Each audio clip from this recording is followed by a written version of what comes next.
Hello everyone. In previous lessons, we discussed about loops and conditionals and solved our first competitive programming problem. So, in this video, we are going to solve a pattern problem. So, let's get started. So, the pattern is this one. So, how to approach these kind of problems or these patterns? So, you can see there is something symmetrical in this pattern. If we strike through middle of rows, so you can see the upper half is image of lower half. So for this problem, n is equals to 4 and number of rows is 2 into n minus 1, that is 7, and number of columns is also 7. So we can take range a and b equals to 0, 1, 2, 3 up to 6.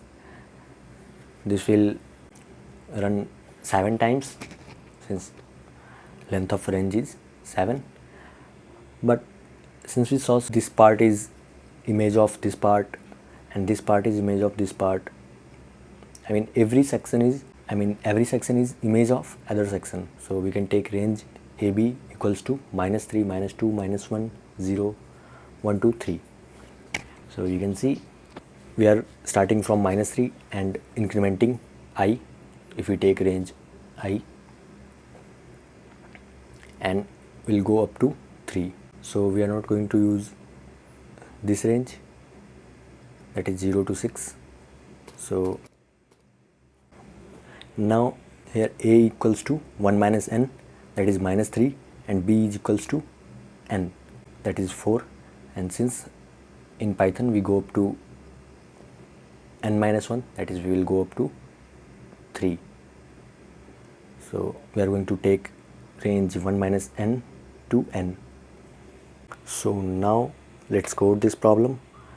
So first of all, we numbered every row and every column for the given range. So after solving this problem, you can solve these two problems.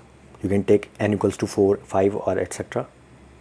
So let's take this row,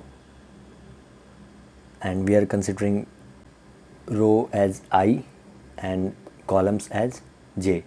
So for I equals to -1, you can see it's printing 4, 3, 2. It's decrementing 4 and then 3 and then 2, and now it's remaining same in this range, that is -1, 0 and 1.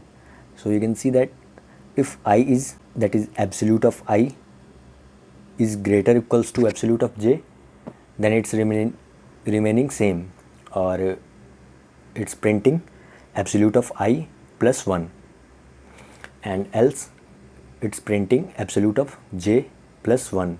So you can see absolute of j is 3 and plus 1 is 4. Absolute of 2 is 3. Sorry, absolute of 2 is 2 and it's printing 2, else it's printing absolute of I plus 1. So now I'm going to code this one. You can see this code I've already discussed. So I am skipping. So you can see the code is here. Now let's run this. Let's take n equals to 4. So you can see it's printing the pattern. And now let's take n equals to 5. So you can see it's printing this pattern for n equals to 5.